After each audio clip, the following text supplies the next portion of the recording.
And first of all, just how good was it to finally get back on the pitch on Tuesday against QPR? Yeah, it was long time out. Frustrating and that, but it's just good to be back. Yeah. How frustrating a season has it been from your perspective? Has it been as tough with injuries as you've ever had before in your career? Yeah, I think it's probably the longest spell I've had. Regarding the injuries, it's just kind of been not so much injuries, just kind of niggles and just unfortunate Are you feeling as near to full fitness now as you have done for a long time? Fitness is a different thing to sharpness. Like you can only kind of gain certain things through playing games, and obviously I'm going to be a bit off it now, but I think hopefully I get up to speed as quickly as possible. I mean, clearly there's been a lot of you out. I mean, up to 11 first-team players. How much credit does the squad need right now for the fact that you're still in there? You're still in the top six and in with a great chance of promotion. Yeah, we say it every season. Like every single player is going to play a part in the season, and it's just been been an incredible season with what's happened and that, and it's just everyone's kind of pulled their weight and shown what they can do, and it just really showed that it's a squad game. In terms of your position, how impressed have you been with Reece Norrington-Davies and how much he's stepped up and really improved over the last few months? Yeah, massively. He has. You can see it. You can see him. He's grown probably from the start of the season to where he is now. You can see how much he's grown, and that comes with experience. That comes with games, and he's got so many attributes to be a top player, and with games and with experience, it will come into fruition for him. And do you feel with Ben Osborne as well, who's played in that position a few times, that you can kind of help each other out and push each other, especially now for the rest of the campaign? Yeah, it's strength and depth, and we're probably one of a few clubs who have a lot of left footers in our squad that can cover that left side now, and we're very fortunate in that case. So we'll all be pushing each other. We need to have a strong end to the season. There's still so much to play for, and we realise that. We realise the opportunity that we have, and we want to take it.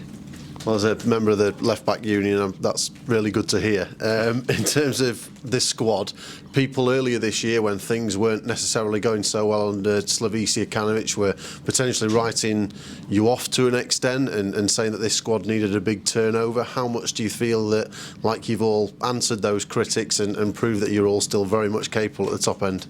Yeah, well, we're still wanting to prove our worth, and we're still wanting to prove that we can be successful this season, and there's an opportunity there, as I said, and it's up to us to go and take it. The start of the season hasn't helped us, obviously, but you can't look back now. You just got to look forward, and thankfully that we still have a chance.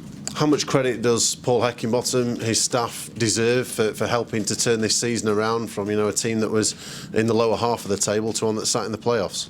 Yeah, I think his record when he's come in speaks for itself. He lifted the place, and he really got us going and got a strong run going, and he got us back competing where we want to be. We knew we were in a false position at the start of the season. Everyone knew that, fans, media, players, everyone. And to be fair to the gaffer and the staff, he's picked us all up off the floor and brought us forward. Do you feel his existing relationship, those few months that he had the previous season, have really helped him hit the ground running? Yeah, definitely, and also he knows a lot about the young lads who've come up to the first team squad this season, so he spent a lot of time with them, he spent a lot of time with us, and he knew what was needed, he knew how to gel us together and get the best out of us, and that's the main thing. As far as I'm aware, you've got another year left on your contract, potentially. Now you're in your early 30s, could you see yourself signing another one, finishing your career at Sheffield United? Yeah, definitely. I have to earn that, and that's the thing. That's my goal, is to be successful at this football club. Last season it wasn't pretty for anybody, but with football you have a chance to redeem yourself, and over time you want to be remembered for the successful seasons rather than the not so successful ones. Has this place become home in a way? Yeah, definitely. Missus and kid settled down, got a house, love where we live, and we've got friends and that, and we really enjoy living here. Yeah. I mean, it's over 180 appearances now. You've nearly been here 5 years. When you look back to when you joined the club back in 2017, how would you describe your journey, and have you achieved everything that you'd like to so far?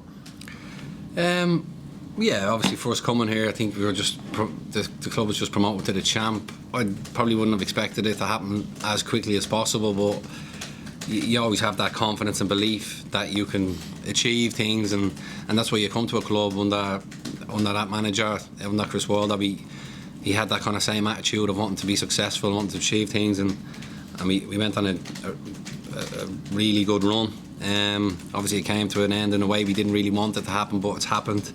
And now, as I said, with football, you always get them second chances to prove yourself again. And there's a real core group of players here that were there that first time around that are still there, with some other key individuals as well. How much do you feel like that's been a key to the success, that there's been a group of you right the way through from when you first joined? Yeah, we obviously have the experience. We have the experience of what it takes to get out of this league, and what's to come ahead, and hopefully that will stick to us. Like, you know, we hopefully we get a few bodies back, and we just get that kind of core squad of experience back together for when, obviously, every game is pressure, but there's going to be some big games, especially at Bramall Lane, and that's where hopefully it'll stand us in good stead. How determined are you personally to try and help the club get back to the Premier League, and maybe a little unfinished business of how the second season went? Yeah, it's huge. As I said, look, the opportunities in your career, these might not come around often, so when they do come around, you've got to take them. It's huge. It lifts the whole place, and especially with the manner in which, obviously, COVID, no fans, and we had a good first season, but the second season just didn't really feel real, did it? So we kind of want another crack at that, and just to get the big occasions back at Bramall Lane. And Bournemouth, a little kind of glimpse of that really as a former Premier League team as well this weekend. Just how much will it say about your team's promotion credentials if you can beat them this Saturday? Yeah, it's more just focusing on ourselves. You know, obviously they've got a huge squad of talent, and they're up there because of merit, because of how good they've been over a season, and it's just up to us to put in a performance. Hopefully, that I think if we are at it, we can beat anybody in the league, obviously, on our day, and it's just about being at it and getting that consistency, and hopefully we can do that Saturday.